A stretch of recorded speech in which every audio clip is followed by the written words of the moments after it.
భద్రాచలం వద్ద గోదావరి ఉగ్రరూపం దాల్చింది. ఎగువ ప్రాంతాల నుంచి భారీగా వరద నీరు చేరుతుండటంతో గంట గంటకు ప్రవాహం పెరుగుతోంది. ప్రస్తుతం గోదావరి నీటి మట్టం 48 అడుగులు చేరుకోగా 11,44,645 క్యూసెక్కుల వరద ప్రవాహం కొనసాగుతోంది.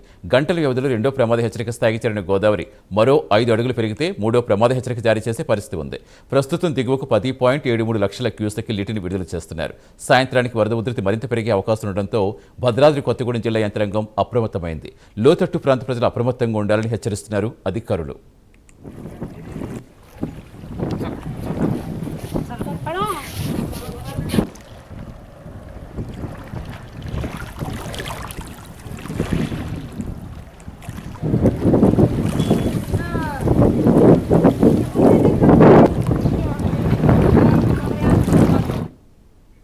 భద్రాచలం వద్ద గోదావరి ఉగ్రరూపం దాల్చింది. ఎగువ ప్రాంతాల నుంచి భారీగా వరద నీరు చేరడంతో గంట గంటకు ప్రవాహం పెరుగుతోంది. ప్రస్తుతం గోదావరి నీటి మట్టం 48 అడుగులు చేరుకోగా 11,44,645 క్యూసెక్కుల వరద ప్రవాహం కొనసాగుతోంది. గంటల వ్యవధిలో రెండో ప్రమాద హెచ్చరిక స్థాయికి చేరిన గోదావరి మరో 5 అడుగులు పెరిగితే మూడో ప్రమాద హెచ్చరిక జారీ చేసే పరిస్థితి ఉంటుంది. ప్రస్తుతం దిగువకు 10.73 లక్షల క్యూసెక్కుల నీటిని విడుదల చేస్తున్నారు.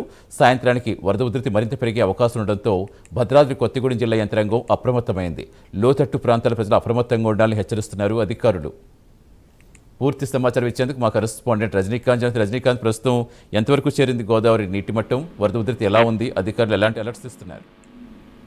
సతీష్, భద్రాచలం వద్ద గోదావరి వేగంగా క్రమక్రమంగా పెరుగుతూ వస్తుంది. ప్రస్తుతం 48 అడుగులకు 4 గంటల ప్రాంతాల్లో 48 అడుగులు చేరుకోవడంతో సిడబ్ల్యూసీ అధికారులు రెండో ప్రమాద హెచ్చరిక జారీ చేశారు. లోతట్టు ప్రాంతాలు చెర్ల కావచ్చు, అశోకపురం, మునగ, పినపాక, దాంతోపాటు భద్రాచలం పరిసర ప్రాంతాల్లో మాత్రానికి అలర్ట్ కూడా ప్రకటించారు. దాదాపు రెండో ప్రమాద హెచ్చరిక అతి తక్కువ గంటల్లో మాత్రం ప్రమాద హెచ్చరిక జారీ కావడం ఇది మొదటిసారి అంటూ మాత్రం సిడబ్ల్యూసీ అధికారులు కూడా చెప్తున్నారు.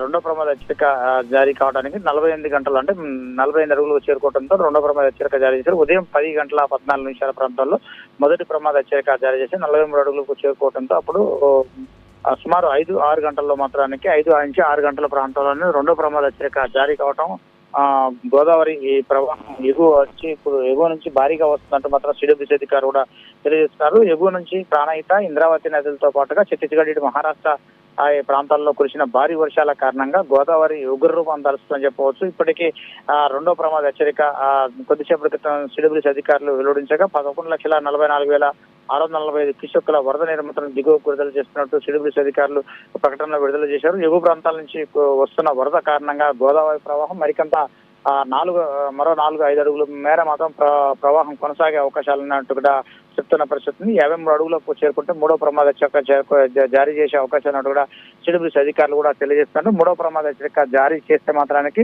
భద్రాచలంలో భద్రాచలం పట్టణంతో పాటు ఇటు చెర్ల మండలం, దాంతో పాటుగా దుమ్ముగూడెం మండలాల్లో కొన్ని ప్రాంతాలకు మాత్రానికి రాకపోకలు కూడా పూర్తిగా కట్ అయ్యేటట్టు కూడా కట్ అవుతాయని చెప్పేసి అధికారులు హెచ్చరికలు కూడా చేశారు. కొద్దిసేపటి క్రితమే కొత్తగూడెం జిల్లా కలెక్టర్ అంకిత్ కూడా భద్రాచలం కరకట్ట ప్రాంతాన్ని కూడా పరిశీలించి సులీజ్ ప్రాంతాన్ని కూడా పరిశీలించాడు. అధికారులు అప్రమత్తంగా ఉండాలని చెప్పి ఎన్డీఆర్ఎఫ్ బృందాలు, దాంతో పాటుగా గజయితగాళ్ళు మాత్రం ప్రత్యేకంగా చెర్ల మండలం, దుమ్ముగూడెం మండలంతో పాటు పినపాక, అశోకపురం మండలంతో పాటు భద్రాచలం పట్టణ కేంద్రంలో మాత్రానికి ఈ సుభాష్ నగర్ ప్రాంతం నుంచి కూడా రామాలయం ప్రాంతం నుంచి సుభాష్ నగర్ ప్రాంతం వరకు కూడా అప్రమత్తంగా ఉండాలంటూ మాత్రానికి అధికారులు హెచ్చరికలు జారీ చేశారు. ఇప్పటికే ఒక పక్క గజయితగాలను కూడా భారీగా ప్రాంతాల్లో కూడా పూర్తిగా మోహరించిన పరిస్థితి ఉంది. మరోపక్క వాగులు, వంకలు ప్రవహించి పొంగిపొరలే ప్రాంతాల మాత్రం సెల్ఫీల కోసం ఎవరు కూడా ప్రజలు అక్కడికి ఎగబట్టడానికి వీల్లేదంటూ చెప్పారు. పోలీసు శాఖ కూడా మాత్రం తీవ్ర స్థాయిలో హెచ్చరికలు కూడా జిల్లా కలెక్టర్ అంకిత్ హెచ్చరిక జారీ చేశారు. భారీ హెచ్చరికల నేపథ్యంలో మాత్రం అక్కడ హోర్డింగ్లు పెట్టి అక్కడ ప్రజలను మాత్రం రాకపోకలు కూడా పూర్తిస్థాయిలో కొన్ని ప్రాంతాల్లో వాగులు